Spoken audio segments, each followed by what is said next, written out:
nomination boobu ñu remplacer Ousseynou Ly bi nga xamante ni moom moo nekkoon porte-parole au niveau de la présidence maître Abdoulaye Tine remplacé ko ñu bëri sax doon laajte Ousseynou Ly dernièrement fan la nekkoon parce que gisatuñ ko woon et il était le porte-parole de la présidence et boo xoolee décision bi tu te rends un peu compte que Ousseynou Ly en réalité man sama jàngatu bopp il a été mis au frigo man loolu laa gëm parce que boo xoolee keroog ci rencontre bi nga xamante ni ñu ngi ko doon def rencontre avec les travailleurs le 1er mai d'habitude Ousseynou Ly bu ñu delluwaatee peut-être 2 ans en arrière wala 1 an et demi en arrière genre ndaje yooyu noonu moom moo fa doon nekk nekk maître de cérémonie bi au niveau du palais mais bu ñu seetloo dernier ndaje bi nga xamante ni def nañ ko avec les travailleurs Ousseynou Ly nekku ci woon depuis presque plusieurs mois yorul woon kàddu présidence bi donc on peut en déduire que effectivement il avait été mis au frigo léegi nag gis nañ ni remplacé nañ ko par maître Abdoulaye Tine et il est important de faire un focus sur le profil bi nga xamante ne moom la ñu tabb maître Abdoulaye Tine ñëpp xam nañ ne actuellement moom mu ngi ci biir coalition Diomaye président bi bokk ci cadre yi donc effectivement c'est un proche du président de la République ci la ñu mën a jàpp wala ñu jàppee ko sax un proche de circonstance dinañ ñëw lan moo tax ñu ne un proche de circonstance moom moo nekkoon tamit PCA wu SOGEPA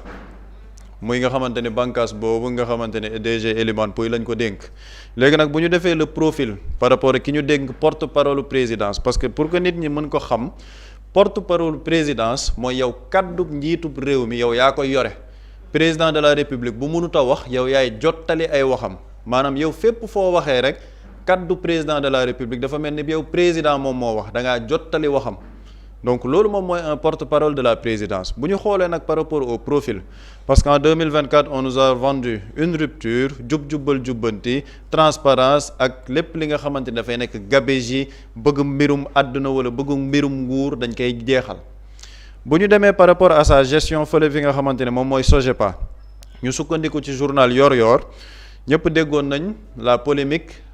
ci moom yi nga xamante ne ay revendications la ko doon def au sein même de cette structure mooy SOGEPA bu ñu sukkandikoo ci journal Yor-Yor moom Abdoulaye Tine il avait demandé à avoir une voiture boo xamante ne dañ ko war a jox une voiture à 87 millions loolu la njëkkoon laajte parce que Yor-Yor mu ngi ne il y a une facture proforma datée du 27 décembre 2024 boo xam ne dafa jóge ci benn concessionnaire de la place ñu doon proposer benn new Toyota Land Cruiser 300 au prix vertigineux de 87 millions moom loolu la laaj waa SOGEPA pour ñu jox ko après mu indiwaat benn second devis le 13 janvier 2025 boo xamante ni même modèle la oto boobu di jar 85 millions moom loolu la indi après ñu ne lan moo tax mu demander à ce que mu am oto bu mel noonu mu ne parce que tey jii képp ki nga xamante ni dafay représenter état ci ay ndaje ak yooyu nit ñi nga xamante ni war nga dajeek ñoom dañoo war a gis ni wax dëgg neex yàlla état bi moom respecté na boppam am na jëmm moom noonu la ko layalee woon yamul ci oto boobu mu demander un loyer à 2,6 millions par mois boo xamante ne benn appartement la boo xamante ne moom dafa bëgg logement léegi waa SOGEPA nañ ko jëlal en charge logement boobu nga xamante ne mu ngi biir plateau nekk à 2,6 millions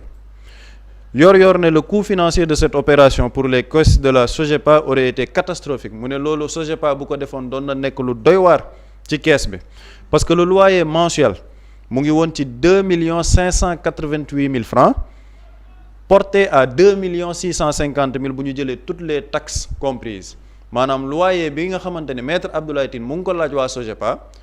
2,650,000 la woon par mois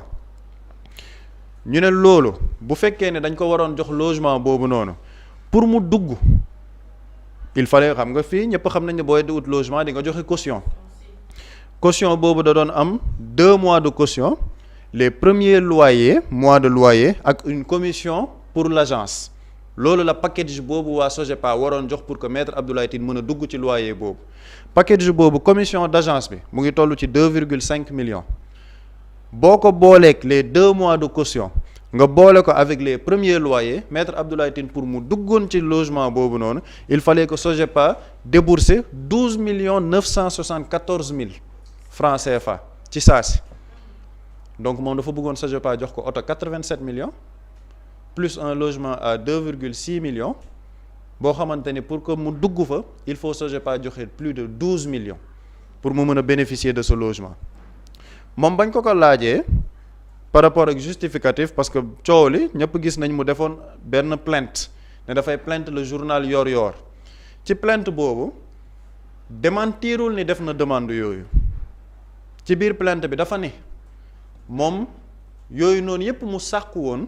daf ko sàkku parce que dafa bëggoon nekk dans les mêmes conditions de travail que kii nga xamante ni moom la remplacer ci PCA ou SOGEPA donc maanaam ki mu remplacer moom niveau de vie bi mu amoon maître Abdoulaye Tine dafa ne man même niveau de vie boobu laa bëgg ñu woote rupture ñu woote loo xamante ni rationalisation des dépenses de l'État ñu woote lépp li nga xamante ne dañuy sakkanal gafa gap état maître Abdoulaye Tine lii da doon laajte SOGEPA man ma jàpp ni c'est en parfaite contradiction avec le projet qui a été vendu aux Sénégalais loolu muy benn ci SOGEPA bi maa ngi wax sànq porte-parole présidence mooy ki nga xamante ni moom mooy jottali kaddu njiitum réew mi léegi maître Abdoulaye Tine gis nañ moom mu ngi doon def ay sorties yu bëri ces derniers mois il était très présent sur les plateaux di défendre le président Bassirou Diomaye Faye mu ngi ko doon défendre ci lépp nag léegi nañu jàpp benn par benn ci yi nga xamante ni wax na ci ni nga xamante ni noonu la ñu constituer le parti Pastef parce que coow li de moo tax président keroog génn bu mu génn avec le recul ci ngay comprendre yenn génn yu njëkk ya lan moo ko wundu woon ak ñoom fan la ñu jëlee woon narratif boobu moom tey jii mi nga xamante ne moom mooy le porte-parole de la présidence am na ay kàddu yi nga xamante ni jibaloon na ko pour expliquer nan la ñu créer le parti Pastef boobu fan la jaar ñu déglu ci moom lim ci wax avec la complicité de la régie. donc moom Pastef la bokkoon may fàttali ngir taarix kenn ëpp ko légitimité ci biir Pastef ci juróom-ñaari nit yi nga xam ne ñoo samp Pastef président Bassirou Diomaye Faye ci la bokk ñu bëri xamuñu ko boobu tey kay jiite Pastef sax nekkagul ci woon. maanaam Sonko nekk foofu mais beaucoup le remettent en question. waaw non mais ci li ma dégg ci ay témoignages yi nga xam ne juróom-ñaar ñooñu. ca ña ko proposé indi ko moom ba si. ñoo ko dégloondoo maître Abdoulaye Tine moom lii la wax ne nii la ñu constituer le parti Pastef léegi moom mi nga xamante ni moom mooy waxal tey jii président de la République ba muy yëkkati kàddu yooyu c'était pour défendre le président de la République ci ni ñu constituer Pastef wax ni. président dafa bokk ci ñi nga xamante ni ñoom ñoo mooñ Pastef ñoom ñoo liggéey Pastef te ci ngay comprendre keroog le président Bassirou Diomaye Faye génn na j'ai bâti le parti Pastef avec ma main léegi nag dañuy delluwaat tamit ci li président waxoon parce que avant l'accession au pouvoir le président Bassirou Diomaye Faye moom expliqué woon na nan la ñuy tàggatee Pastef nan la ñu créer Pastef ak moom xalaat bi mu ci am ñu dem ci avec la complicité de la régie. Comité d'initiative bu njëkk bi nga xamante ne 8 personnes ñoo doon waxtaan nii. bi ñu defee seen réunion boobu ba décidé dañuy créer mouvement la ñu waxoon ñu woo président Sonko est venu boobu ñu nekk nañ ci syndicat bi te sukkandiku ci expérience am ak vécu ak connaissance dossier yi fu ñu toll donc on était très proche on était dans le même bâtiment bokkuñu woon brigade mais man su ma doon romb pour wàcc escalier yi y avait toujours son bureau j'y entrais régulièrement ci la ma waxee nag am na ñoo xamante ne ñu ngi. waaj a créer mouvement ñoom diw ak diw dañ ma ci woo mais man je pense que plus waruñu def mouvement je leur ai dit nañ créer parti politique. ñu ne réunion bii di ñëw dañu wax nag ñun 8 yooyu ku ci nekk na nga andi 2 personnes wala 3 personnes ci la ànd ak man ak Birame Souleye Diop bi ma demee j'ai écouté j'ai compris que li ñu wax en fait dëgg la. ñoo ko teeloondoo lii la le président Bassirou Diomaye Faye waxoon ci nan la ñu tegee Pastef dafa amoon benn réunion. ñu am ñi nga xamante ne nee nañ ñii jàpp nañ ne bëgg nañ créer parti Pastef képp kuy ñëw na nga indaale kenn nii la ñu créer parti Pastef moom looloo ko dugal ci parti Pastef maître Abdoulaye Tine moom génnoon ne ñi nga xamante ni ñoom ñoo créer parti Pastef bi ñi ko sumb le président Bassirou Diomaye Faye moom ci la bokk il est membre fondateur le président Bassirou Diomaye Faye moom ba mu demee woon émission Walf mooy télé googu Walf seen télé googu moom moo ne ba ñu defee seen réunion ne après kuy ñëw na nga indi kenn ci lañ ko woowee moom mu ñëw ci parti Pastef donc foofu waroo am na entre les deux versions te pourtant tey jii kii moom mooy porter la parole du président de la République donc foofu il y a une contre-vérité ci li mu wax par rapport ak Pastef ni ñu ko sumbee loolu c'est par rapport au Pastef mën nañ ne c'est dans le cadre privé parti politique la léegi nañ ñëw ci dimension république dimension institution parce que coalition Diomaye Président dans toutes leurs sorties ils nous parlent du respect de la République du respect des institutions du respect de la parole donnée loolu la ñu bëgg ñëw indi tey avec maître Abdoulaye Tine parce que ñëpp ngi dégg coowal projet de loi yeeg avant projet de loi yi ni assemblée nationale dafa def proposition de loi exécutif bi ne ñoom ñu ngi doon liggéey ci benn avant projet de loi boo xamante ne jarul woon assemblée di def précipitation loolu moom mooy la dernière version bi nit ñi jot maître Abdoulaye Tine ba mu demee woon plateau am na ay kàddu yoo xamante ni jibaloon na ko ci wàllum projet de loi yooyu noonu ndax dem na présidence ndax jóge na présidence dem assemblée nationale ñu teewli li nga xamante ni loolu la ci waxoon avec la régie. muy ñaari réforme yu mag yooyu moom lu mu ci waroon def moom mooy bu amee projet yóbbu ko assemblée nationale. nu mu ko waxee noonu la ko defee. tey boo leen laajee président wu commission des lois mën na leen wax est-ce que ndax projet yooyu. ñoo ko teewloon doo maître Abdoulaye Tine mi nga xamante ne actuellement moom mooy le nouveau porte-parole de la présidence qui est une institution moo ne président moo digoon ni dinañ yóbbu projet de loi yi assemblée nationale te ni mu ko waxee noonu la ko defee boo demee nga laaj waa assemblée nationale commission bi nga xamante ni ñoom ñoo koy gérer ñoom jot nañ ci projet de loi yooyu maître Abdoulaye Tine moo toog wax ko du man samay wax moom moo toog nit ñi gis ko seetaan ko dégg ko moom moo ko wax ba mu defee sortie boobu il a eu une première réponse de la part de maître Abdoulaye Tall bi nga xamante ne moom mooy le président de la commission des lois au niveau de l'Assemblée nationale ba mu defee sortie boobu maître Abdoulaye Tall ne loolu mosul am loi yooyu noonu projet de loi yooyu moom mooy jiite la commission des lois ñoom ba léegi jotaguñ ci ni même par rapport ak procédé bi moom bu fekkee ni dafa wax loolu xamul procédé bi nan lay demee parce que procédé bi il faut mu am fu mu jaar ak fu mu jaar balaa moo egg sax en commission te procédé boobu yëpp jaaru ci donc ñoom ba tey jii ñuy wax jotuñ projet de loi au niveau de l'Assemblée nationale et pourtant maître Abdoulaye Tine nee na woon président de la République ni mu ko diggee woon parce que foofu li tax mu waxoon ko nit ñi dañu ne ko délai bi président ne woon na délai bi premier trimestre mu ne président ni mu ko waxee woon defee na ko noonu parce que jox na ko assemblée pour montrer aux Sénégalais que délai bi président respecté na ko mais assemblée ñoom ñoo ci waxagul lu leer ñoom ñoo ci yéex président commission des lois tontu ko pour wax ni ñoom jotuñ ko ñun defe naa semaine dernière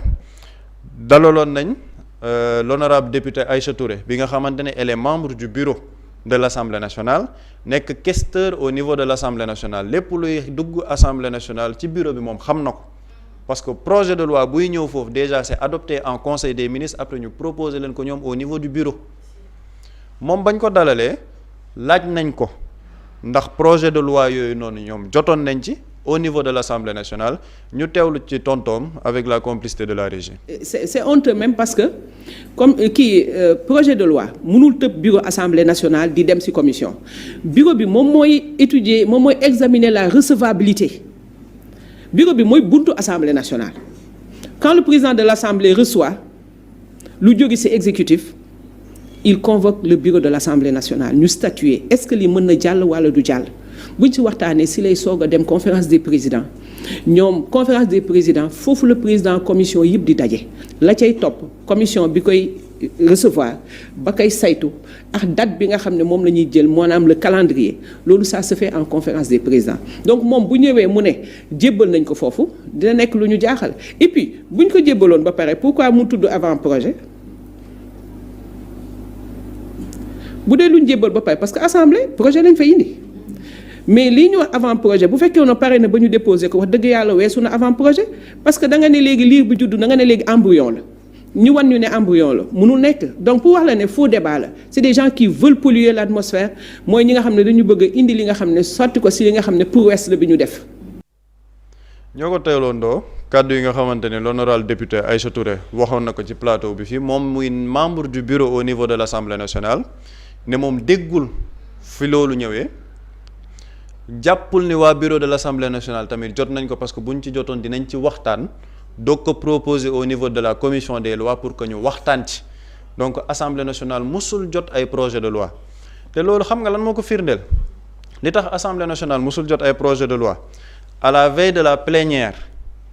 le président génnee communiqué pour wax ne il y a des avant-projets de loi donc il n'y a jamais existé des projets de loi musul exister il n'y a jamais eu l'existence de projet de loi ay avant-projet de loi moo amoon te keroog la ko waa assemblée di doog a yëg pourtant maître Abdoulaye Tine tey jii bi ñu dénk kaddu président de la république moo taxaw en full HD devant tous les sénégalais ne leen président ni mu ko waxee woon noonu la ko defee projet de loi yi dem na au niveau de l'Assemblée nationale loolu en bon français on appelle ça du mensonge bu dee wolof dañ naan wax na lu dul dëgg c'est de la contre-vérité te bii mooy beneen contre-vérité bi nga xamante ni def na ko sànq génnee na ci Pastef niñ ko sosee génnee waat xam nga foofu mën nañ ne dans le cadre privé fii on parle de la République dans le cadre institutionnel ki ñu dénk kaddu présidence de la République c'est un adepte de la contre-vérité lan moo tax nag ñu dénk ko kaddu googu parce que tey jii wax naa ko sànq moom mu ngi au niveau de la coalition Diomaye président te gis nañ sax presse bi ñoom niñ ko titré tey la désonkorisation du gouvernement les pro-Sonko virés après loolu dinañ ci ñëwaat parce que le président de la République il faut mu ut ñoo xamante ne xëy na ñoo nekk ci biir coalition am parce que gis nañ Abdourahmane Diouf tamit génn ne ñoom du ñu nangu parti état ñun loolu bañuñ ko parce que le président de la République moom mooy nommé aux emplois civils et militaires moom mooy xool ku ko neex mu tànn ko mais bu ñuy jël lu toll ni kaddu président de la République di ko dénk ab nit war nañ ci mën a xool profil boo xamante ne les Sénégalais dinañ am perception bu baax ci moom te perception bi nit ñi am ci moom jamono jii nag mooy koo xamante ni il produit des contre-vérités bëgguma egg ci ni ko tubaab di waxee parce que loolu mën nañ ne li ma wax dafa ñaaw mais ci li mu jotagum wax yépp waxu ci dëgg te bi ci gën a garaaw nag mooy affaire avant projet de loi yi te li ci gën a doy waarati nag encore defe naa bañ ko nommé invité nañ ko démb mu def benn interview ci interview boobu am na lu bari loo xamante ne laaj nañ ko ci fan yi yëpp nit ñi ñu ngi ruumandaat la possibilité d'une dissolution de l'Assemblée nationale est-ce que dinañ ko def wala duñ ko def le contexte politique moom démb bañ ko invité am na loo xamante ne àdduna ci par rapport à la possibilité d'une dissolution de l'Assemblée nationale ñu teewlu ko ñëwaat ci plateau bi. lu ñuy gis ci démocratie nu ñuy doxee maanaam bu ñu demee ba am benn majorité. bi nga xam ne ba ñuy laaj askan bi. du loolu la ñu dige woon ak ñoom day dal di nekk devoir ñu woowaat askan bi ngir ñu arbitrer le jeu quelque part. ci ay élections anticipées. mën na nekk ñu wala beneen xeetu procédure mais ñu anticiper ñu arbitrer bi maanaam ñu fëddali est-ce que lii nar a am d'accord nañu ci. je pense que ñoo ko dégloondoo maître Abdoulaye Tine nee na démocratie bi am na fu muy toll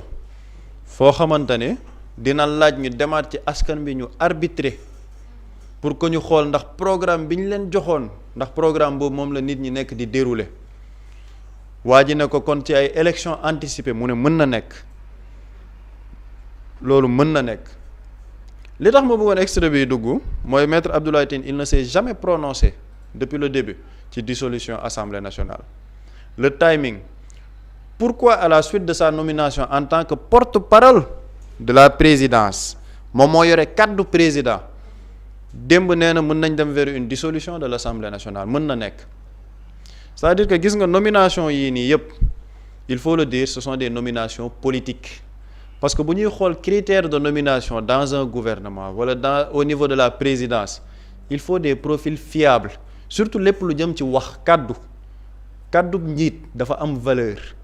njiit yow sa kaddu ak kiy jottali sa kaddu da ngeen cee war a yam déjà dëppoo ci mu bañ a am contradiction comme ni mu amee contradiction au niveau de la création de Pastef mais warul nekk loo xamante ni boo ko waxee nit ñi dañ koy mën a teggi de manière factuelle mooy nga génn ne projet de loi yi dem nañ Assemblée nationale te mosu faa dem kaddu njiit dafa am valeur te au niveau des profils il ne faut pas ñuy teg nit ñoo xamante ne dañuy désacraliser la valeur du président de la République te loolu nag je pense que le président Bassirou Diomaye Faye ba muy nekk dans l'opposition moom moo ci njëkkoon a àddu par rapport ak kaddu njiit wala kaddu président de la République lan la mën a indi ci njeexital au niveau de la population bu fekkee ne day nekk kaddu bu ñuy mën a teggi ñu dem ci avec la complicité de la régie. parce que gis nga njiitum réew bu demee ba sa kaddu foo waxee rek ne na day mel ni sa kaddu dañ ko soofantal tellement ci ni nga tàmm di wax te amul que nit ñi ils ont du mal à croire à ces discours là mooy tax may wax ne pënd laat ñoo ko déggandoo le président de la République moo ne njiitub réew bu demee ba ci dëkk boo xamante ne kàddoom dañ koy soofantal ba bu waxee ñu ne cam loolu moom mooy njiitub réew bi bu waxee ñu ne li muy wax nii amul wala kiy jottali kàddoom bu waxee ñu ne kii li muy wax amul parce que dañ ko yàgg dégg ci lu amul muy wax lu amul. C'est le risque qu'on est en train de courir avec Maître Abdoulaye Tine au niveau de la présidence en tant que porte-parole parce que perception man nangu ko ci buri perception bi sénégalais am ci moom mooy moom c'est un producteur de contre-vérité il est à l'aise nag bu ciy wax maanaam dans ces contre-vérités là bu ciy wax daf ciy wax avec une telle assurance même parfois avec une telle pédagogie boo xamante ni yow tu peux être tenté de gëm li muy wax mais heureusement qu'il y a des gens yoo xam ne fekkee nañ lépp pour ñëwaat teg lépp ci penc mi ne sénégalais ki ñu dénk kàddu njiitub réew bi lii la fi jotoon a wax te bañ ko càmbaree li mu jotoon a wax yépp du dëgg indil leen ci ay éléments yu factuels ma jàpp ne nag c'est extrêmement dommage pour des calculs politiques qu'on en arrive à ce stade lii lu muy wane mooy génnal di ci plateau yi fësal del wax lu jëm ci man del gën a jëmmal coalition Diomaye président boo ko defee automatiquement tu peux être nommé au niveau du gouvernement wala du président au niveau de la présidence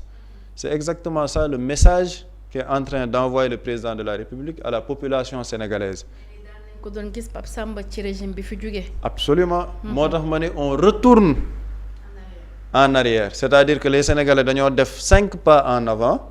dans la gestion de l'État ñu yóbbu leen 10 pas en arrière Sénégalais yi lii moo tax ñu doon xeex. dañ doon xeex pour qu'au niveau de nos institutions ñu am ay nit yoo xamante ni seeni kaddu day dëgër seeni jëf day méngoo ak li sénégalais yi bëgg mais bu ñuy jox promotion ay nit ci kaw ay contre-vérité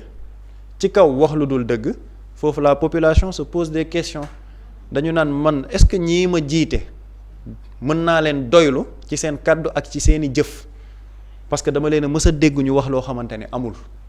Voilà le danger dans une république et ça c'est une réponse à la coalition Diomaye Président qui nous parle de république tous les jours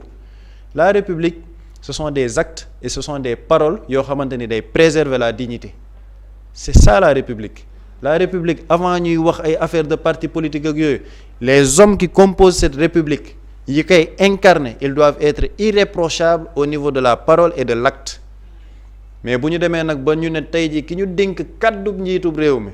ci yii lañ ko ràññee loolu je pense que c'est extrêmement dommage au Sénégal bi nit ñi xeex en 2024 pour qu'il y ait une rupture systémique ñu ñëw ci lii jàpp naa ne sénégalais ku ci nekk am nga ci sa propre appréciation et on verra par la suite lan moo ciy nekk di xewati parce que nomination yi gëm naa ne jeexagul et les surprises ne sont pas ñëwaguñ sax donc sénégalais mën nañ waajal. yow da nga jàpp li début bi kese la. ce n'est que le début. d'accord jërëjëf Pape Samba buri ci nomination ki nga xamante ni moo di maître Abdoulaye Tine mu doon lu jaaxal ñu bëri ba jur sab ak controverse depuis démb ndax ñu bëree ngi laajte la pourquoi du choix de ki nga xamante ne moo di maître Abdoulaye Tine en plus sax que personne s'y attendait aussi. effectivement pour man li ci choqué nit ñi mooy li ko précédé je pense que avec chronologie bi Pape Samba def. par rapport ak nit ki ses dernières sorties xam nga ku ci nekk am nga droit far fu la neex tey bu fekkee ne dafa am 2 camps qui se dessinent au niveau de la gestion du pouvoir le président de la République qui a créé une coalition de l'autre côté il y a le camp Pastef ku ci nekk mën nga défendre say idées mais idées yi mu lalu ci dëgg lalu ci argument lalu ci divergence des idées yoo xamante nii dafay lalu ci xam-xam mais pourquoi ça choque parce que la personne suivant la chronologie bi Pape Samba def c'est une personne boo xamante nii li muy wax ak lay dëgg dafay wute Pape Samba souligné na ko dem na ci ne loi bi yóbbu nañ ko assemblée alors que bureau bi ko war a njëkk a réceptionné avant même muy dem ci président bi nga xam ne mooy jiite commission des lois nee nañ ñoom yëguñu ko c'est-à-dire que loi ba mu wax ni déposé nañu assemblée nationale musul am la preuve bi président génnee projet de loi yi waxul sax avant projet de loi mais dafa ne avant projet de loi c'est-à-dire que loi yi sax noppeegul bay dem assemblée nationale loolu c'est une contre-vérité la même personne dem ci plateau télévision di jéem a falsifier l'histoire de la création de PASTEF bokkul PASTEF xamul la ko créé mu raconter benn histoire boo xam ni c'est le président de la République Bassirou Diomaye Faye même moo ko weddi ci ab vidéo boo xam ni ça date depuis bi président Diomaye di nekk dans l'opposition nga gën ko nit ki dafay raconter des choses yoo xam ne waroowul maanaam bokkul ak la nga xam ni mooy dëgg léegi le message bi ñuy lancer sénégalais yi moo dangereux message bi ñuy lancer sénégalais yi mooy avec décision bi président Diomaye jël mën nga nekk koo xam ne doo wax dëgg mën nga nekk nit koo xam ne sur le plan éthique maanaam ci jikko doo ku ñuy nawloo ci kàddu mën nga nekk nit koo xamante ni pour des privilèges yow jaral na la lu ne defal loolu mais mën nañ la nommer yow mën nga dundee yaakaar et nommé wuñ ko n'importe quel poste ministre conseiller porte-parole de la présidence de la République institution bi benn ci institution yi gën a kawe ci réew muy président de la République ñu ne la kàddu institution boobu nit kii moo ko yor président Diomaye ban message la bëgg a lancer jeunes yi ban message la ñu war a lancer cette jeunesse qui aspire à diriger ce pays vous pouvez mentir vous pouvez falsifier des histoires vous pouvez demander des privilèges yoo xamante ni ay privilèges yu exorbitants la yoo xamante ni teewul mën nga nekk la ou bien le porte-parole de la présidence de la République c'est ça le message bi ñuy lancer les jeunes et lii xam nga qu'est-ce que ça renvoie dafay renvoyer ci nguuru Macky Sall les pratiques yi fi amoon dañuy wax lu ñuy wooyee wax lu dëgg nguuru Macky Sall wax lu dëgg da doon fay comment vous vous souvenez du dossier Adji Sarr mi ngi éclaté entre février mars 2021 ñu toog ba 2022 audio yi commencé génn un entretien téléphonique ou bien un appel téléphonique entre Adji Sarr et Mamour Diallo cela veut dire quoi que ce dossier Mamour Diallo moo nekkoon ci biir di ko piloter c'est-à-dire que wax lu dul dëgg yi Adji Sarr waxoon Mamour Diallo moo nekkoon ci ginnaaw à travers ay audio yi nga xamante ni génnoon na audio yi mi ngi génn en 2022 un an après bi scandale bi amee loolu c'est quoi c'est le mensonge d'État orchestré par des hommes lan moo topp ci mensonge d'État boobu noonu lu ci topp Mamour Diallo ñu nommé ko octobre 2022 mu jiite ONAS loolu lu muy signifié mooy fen nañ ma baal ci wax ci dafay fay ku bëgg ñu fal la wax lu dul dëgg tey wax lu dul dëgg boobu da nga koy gis tey xewaat na boo jël avec le cas Maître Abdoulaye Tine même approche bi nga nekkaat di gis waxal lu dul dëgg mais ci ñàkk a wax dëgg boobu noonu mën na la jural nomination président mën na la jural sax ñu dénk la baatug présidence de la République pire c'est pire que 2021 li nekk di xew nii c'est pire parce que Macky Sall bi muy wut pouvoir waxul fenn ne bu ma faloo waa parti socialiste yi ànd ak man waa ñii ànd ak man waa AFP ñii ñëpp bu ma faloo ku ci nekk di nga dem nga wutiwaat defar sa parti Macky Sall musul wax loolu dinaa ànd ak yéen gouverner ce pays bi mu jëlee le pouvoir kàddoom respecté na ko parce que jël na Moustapha Niasse def ko président assemblée nationale jës Ousmane Tanor Dieng dénk ko HCCT. PS waaw ku ci nekk moom la mu digg ak yow def na ko. kenn mënu ko reprocher Macky Sall parce que c'était une campagne bi mu demee deuxième tour ñoo ko jàppale. mais bii dañ ne woon bu ñu demee coalition bu ñu joree le pouvoir ku ci nekk da ngay dem wuti dem defar sa parti defar sa organisation politique ba ëllëg élection boolewaat ñu moo tax quand on parle l'exemple bii c'est pire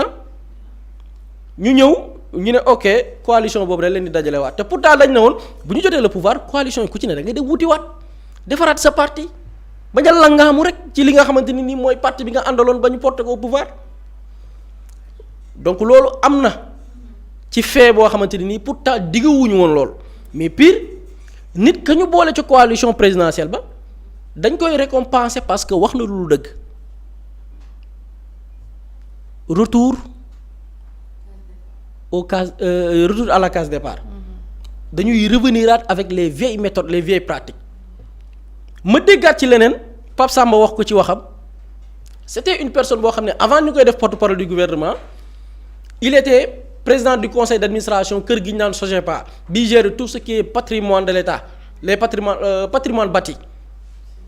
bi ñu ko nommé PCA t'as l'impression que nit ki dafa bëgg a bénéficier wu ci yenn privilèges di demander ay véhicules qui coûtent des dizaines de millions un appartement de plusieurs millions l'année c'est-à-dire kooku dafa nekk ci genre da nga naan kii dafay nguuru kii dafa bëgg nguuru jamonoy Macky Sall effectivement on voyait des personnes yi nga xam ni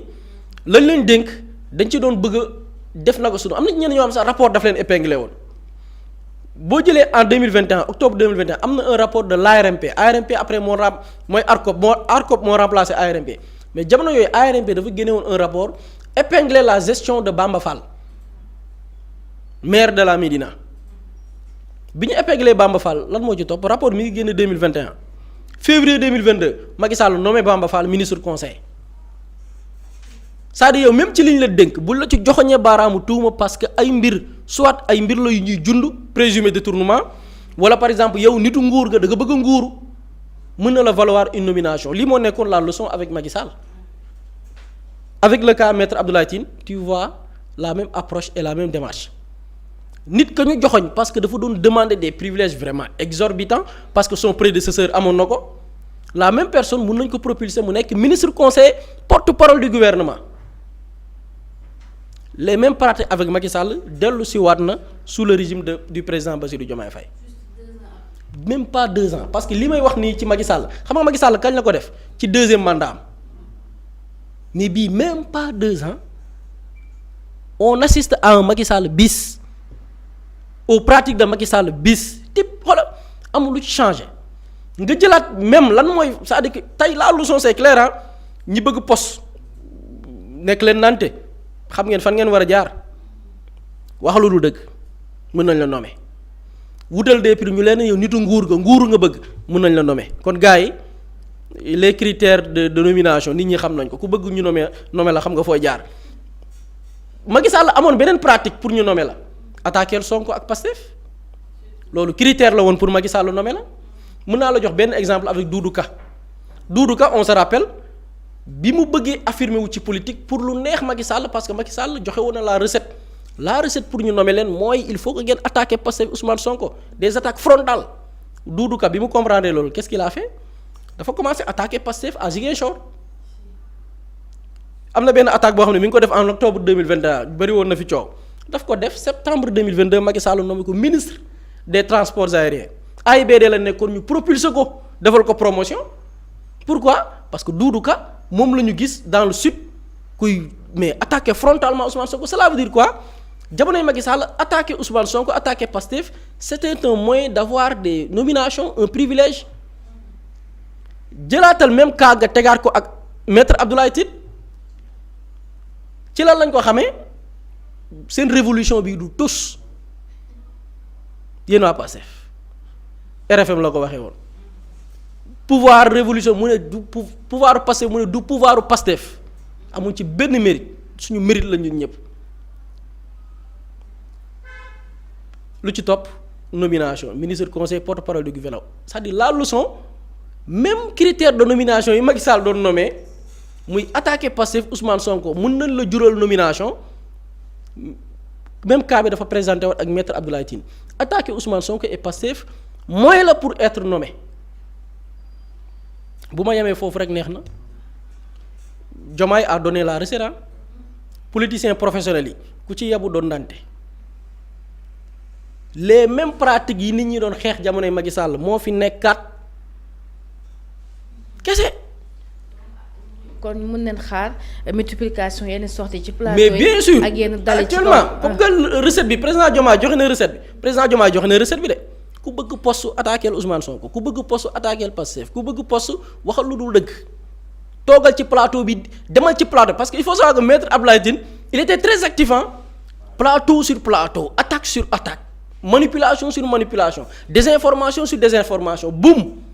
ñu bombardé ko ak poste de ministre du conseil porte-parole du gouvernement mais la recette est très claire ah politicien prof ñu jël politique def ko métier président Diomaye jox na leen yoon bi war na leen ni occuper les plateaux seen argument yi même bu ngeen koy lal ci loo xam ne du dëgg wax leen lu dul dëgg garaawul mën na leen jural poste ministre c'est ça message bii la ñu jaay jeunesse sénégalaise bi c'est une déception il faut le dire parce que politique dafa war a ànd ak éthique politique dafa war a ànd ak déontologie politique bu salte bokk na ci li sénégalais doon xeex lii c'est une politique boo xamante ni setul ñun dañu yaakaaroon ni avec li sénégalais yi xeexoon nit dañ koy tànn selon njàngam jaar-jaaram parcours am mais même sur le plan moral bañ na ko ba dans les nominations lan la ñuy wax dañ ne dafay am sax en dehors de tes compétences doyul dañuy def une enquête de moralité du texte du déontologie enquête de moralité mooy nit ki la muy jombale boppam est-ce que am na jom est-ce que dina wax dëgg est-ce que am na lu muy jombale boppam loolu ci enquête de moralité la bokk dafa bokk ci les critères de nomination tey avec ce régime là faut plus parler d'enquête de moralité ça n'existe pas enquête de moralité amatu fi koo dégg mu koy wax dafay tappale amul parce que lii du moral lii bokkul ci enquête de moralité bu ñu doon def enquête de moralité par exemple Abdoulaye Tine kenn du ko nommé. Mously Immo Sénégal moo leen di indil saafara ci jafe-jafe bu ngeen am ci wàllum immobilier yow mi bëgg a jënd kër yow mi bëgg a tabax wala nga jaay sa terrain jokkool ak waa Mously Immo ku am sa kër bëgg ku la ko terrassel wala nga am sa tool bëgg ku la ko lotisel defal la ko ay terrain Mously Immo Sénégal daf leen koy jàppandal gunge leen ci anam gu mucc ayib ku am sa kër itam te nekkuloo ci biir réew mi bëgg ku la ko toppatool gérer la ko Mously Immo moo ci gën a gaaw gën ci wóor ku bëgg réfectionner tabax wala nga defar plan architecte mën nga jokkoo itam ak waa Mously Immo Sénégal mën ngeen leen a woo ci 77 887 25 13 77 887 25 13 Mously Immo indi saafara ngir jëndum kër tabax jaayum terrain terrasse yi ay tool wala lotissé ko defal leen ko ay terrain loolu lépp Mously Immo moo ci gën a gaaw man ngeen itam abonné ci seen chaîne YouTube Mously Immo Sénégal ngir am yeneeni xabaar yu gën a dëggu wala itam wàllum conseil ci wàllum immobilier fii ci biir réewum Sénégal